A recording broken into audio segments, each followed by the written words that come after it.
crazy. We know more about the surface of Mars Yeah. than we do about the deepest parts of our own oceans. Yeah, that's true. It's wild. Like, we have this whole universe down here, and we've barely scratched the surface. Yeah. Deep sea exploration. And that's what we're diving into today.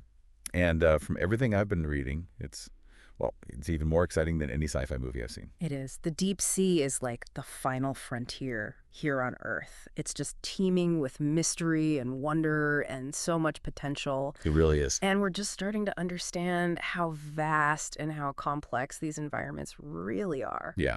Okay, so let's just dive right in. Okay. One of the articles I read was talking about this new species they discovered in the Atacama Trench. Oh, wow. That's one of the deepest points in the Pacific, by the way. Yeah. And they found this tiny shrimp-like creature.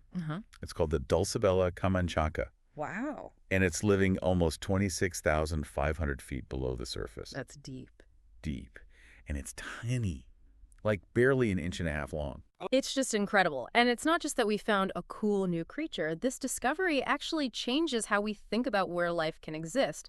Think about it. The pressure down there is immense, it's completely dark, and the temperatures are basically freezing. Yeah. But life down there not only survives, but thrives. And that's huge for astrobiology, the study of life on other planets. Wait, so you're saying that studying creatures in the deep sea can help us understand if there's life on other planets? Absolutely. If life can exist in these crazy conditions here on Earth, who knows where else in the universe it could be? Like, it really opens up our minds to what's possible. Wow, okay. Yeah. That puts things into perspective. Yeah.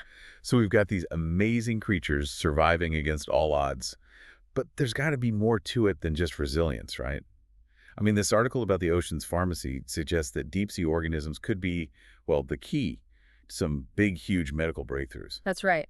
You see, these creatures have developed these unique adaptations to survive in those harsh environments, right? Right. And those adaptations a lot of times involve producing special compounds that could be useful for medicine. Like, there's a deep sea sponge, and it makes a compound that's really promising in the treatment of certain cancers. Wow. Yeah. So it's like nature has already done all the research and development for us. Exactly. Amazing how much we could learn from these organisms, if we just take the time to really study them. Yeah. It's almost like biomimicry, but on another level entirely. Yeah. Instead of just copying nature's designs, we're actually looking at its chemical blueprints. Exactly. And this is just the tip of the iceberg.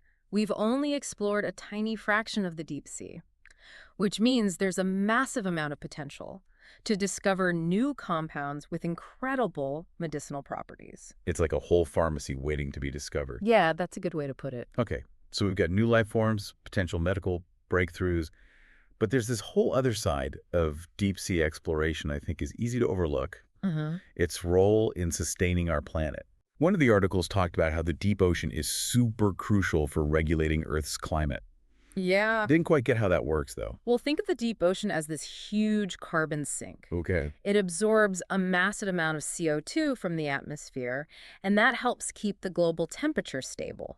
And the deep ocean, it supports these huge fisheries that feed billions of people. It's all connected in ways we're just beginning to understand. So if those ecosystems were to collapse, it would have a domino effect on the whole planet. For sure. It's not just some abstract environmental issue.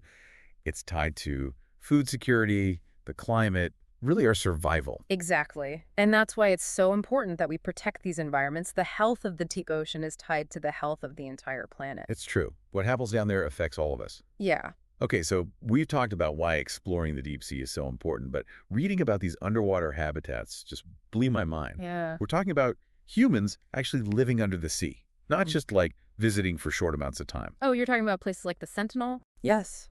That's a project that this company, Deep, is working on. Yeah.